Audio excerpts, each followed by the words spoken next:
So as of now, I don't actually have enough sugarcane to get this farm running. So I'm going to be harvesting a bit of sugarcane, and while I'm doing that, let me tell you a story. So in between episodes, I thought that I would do a bit of gold farming, right? Rather just get a bit of automatic gold using some dirt legs. So this seemed like a good idea, and it did work. I got a little bit of gold, but in the process of doing so, I accidentally looked at an enemy. Now, said enemy decided that it was a good idea to kill me, and the enemy killed me, and I basically lost all my items. Now I decided to go on a rescue mission to get my stuff back. So I took a very long route. On the way there, I was found and so I decided to go for round 2 or 3, however you choose to count it. And basically what happened in round 3 was I got down, I got all my tools, but none of my armor. What had happened to my armor was that it was worn by a piglin. Now this was good in the fact that my armor wouldn't despawn. However, this was also bad because now I had to kill the piglin. So I set up to kill the piglin. I decided to make a bit of cage where I could just keep the kibblin, and burn him until he died and gave up his items, which seemed that it's a good idea. So I went about doing that, and I finished 3 walls of the cage when a zombified piglin jumped in. So what Mr. Zombified Piglin does is he scares the holy living daylights out of Mr. Piglin. And Mr. Piglin decides to run straight out of the cliff and jump off a cliff. Well, that's all funny and all, except for the fact that said piglin was decked out in diamond armor, all of it was belonging to me. And also my shield, which is why I currently don't have one.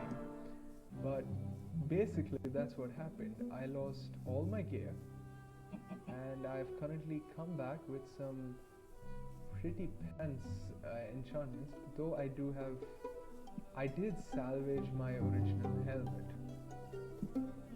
So basically that's the story of the good old in-between episodes. Ouch, this place is loud. This is all the sugarcane I've been able to gather. So yeah, on topic of sugarcanes, let's have a look at what is my plan for this. So the next thing I'm going to do is fill up this area with sugarcane. The way I'm going to have to do that is I'm going to have water in between. So what I'm going to do is we're going to have 2 strips of sugarcane, water, 2 strips of sugarcane, water. So I'm going to have to dig out water channels and the 2 blocks, which I can then plant I can place my water in and then surround it with sugarcane. The reason I'm not using the so-called more efficient method, which is basically have water here, sugarcane around it, and then you have another water here and so on and so forth. The reason I'm not doing that is because that is extremely time consuming or time expensive, and more importantly because I'm actually doing a linear collection system, it actually reduces the efficiency per sort of line that you're doing. As I mentioned, this is linear, so the number of sugarcane that you actually get per line is more important. Because I am going to be having a minecart hopper over here and over here, and not in this line, not only does it save me a few minecart hoppers and entities, it also helps that every single individual collector area basically gets a lot more collected. So yeah, I'm going to dig out these channels. I'm pretty sure I've miscounted them. It's not supposed to end up like this. But yeah, I'll dig out these channels and I'll see you in a bit. So watch out. Alright, so I have done a bit of sugarcane placing. Now I'm going to focus on collection. So we've got these two slabs here, and they are on the same height as the sugarcane, or the second piece of sugarcane. So what we're going to do is we're going to plop a hopper minecart onto that block. Okay, that got stuck. Let's try a different way. Rail, go there, break this rail, then minecart, place, and break that, and break that. Okay, yeah, perfect. So now the hopper minecart is on top of that. Now we just need to place a honey block. Obviously we can't place it directly, so we're going to have to push it in. Now the honey block will be able to pick up, sorry, not the honey block, the hopper minecart will be able to pick up all the sugarcane as soon as they're broken. So yeah, let's break all the stuff around it. Now boots on top of that and jam the honey block right in. So yeah. Okay, here we are. Sometime later, I have finished building up all the modules and the flying machine as well. So this is the flying machine design we're using. We're using an observer pointing into the piston that way because honey blocks are transparent and they work differently compared to slime blocks. So yeah, this covers slightly less than half. We're going to have to construct another one, but yeah, now let's just send this flying machine off. I can place a dropper next to that observer, and bit of lag, a lot of lag. Okay, and yeah, this is being sent off on its way. So I'll see you on the other end. Alright, here we are on the other end. Now we've got to figure out a way to send this back. So we need an observer that should point into this one just to detect when it has reached. And then we should once again either power the piston or the observer. Let's get a few blocks here so that I can get on top. Yeah, so if we power that block, and we can't have any blocks next to the honey, otherwise they will, fly away with it. So we can't have this block here, so we're gonna have to not do that. Okay, let's see. Okay, so I think if I place a block here and we have a repeater running into this block, that'll power the block, will also power whatever is below it. Okay, now it's a good idea to have a delay because of piston extensions.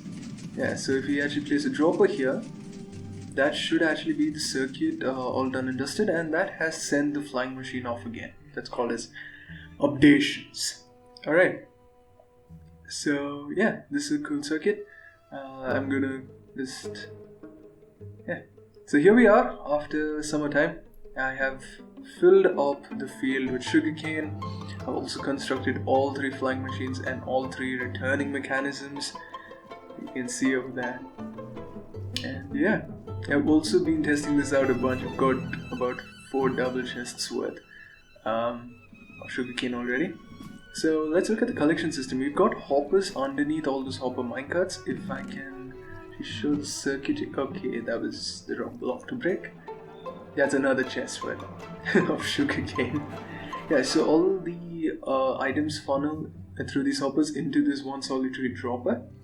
Powers a comparator, which powers a repeater, extends piston, and piston sets off an observer clock here, which helps all the items in the dropper just drain out into the water stream that I've got over there. So let's cover this up. Bummer, placed that wrong. Alright, so we've also got an additional circuit here. Let me explain why. So basically what I want to do is run the flying machine as soon as all the hopper minecarts have been emptied out. Hopper clocks are a tad too slow or they're just too fast.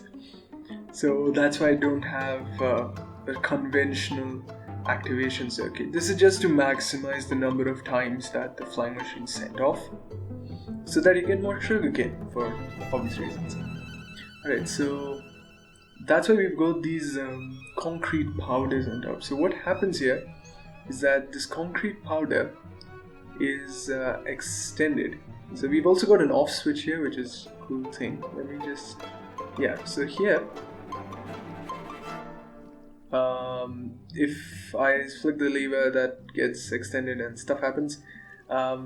Basically, once the concrete powder is extended, it updates that piston, which pushes that observer out of the way.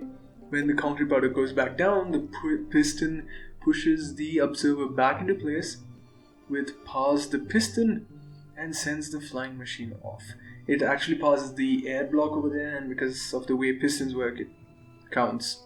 I have no idea how that works, but it's a funny thing. So as you flick this lever, this extends and sets the flying machine off.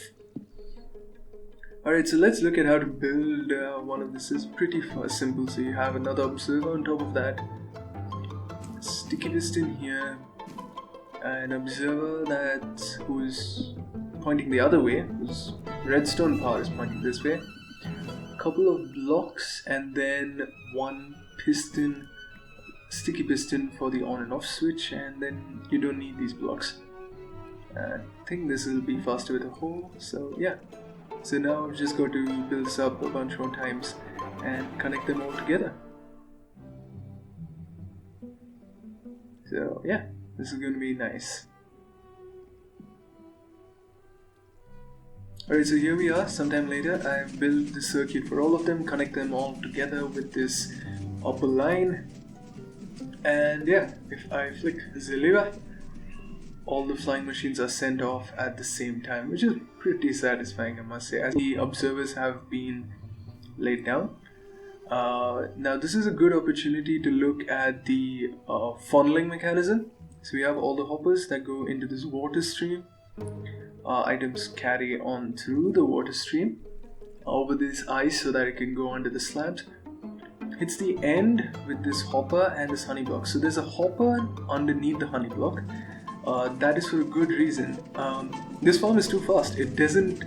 One hopper isn't sufficient to keep up with it, so you actually have two hoppers.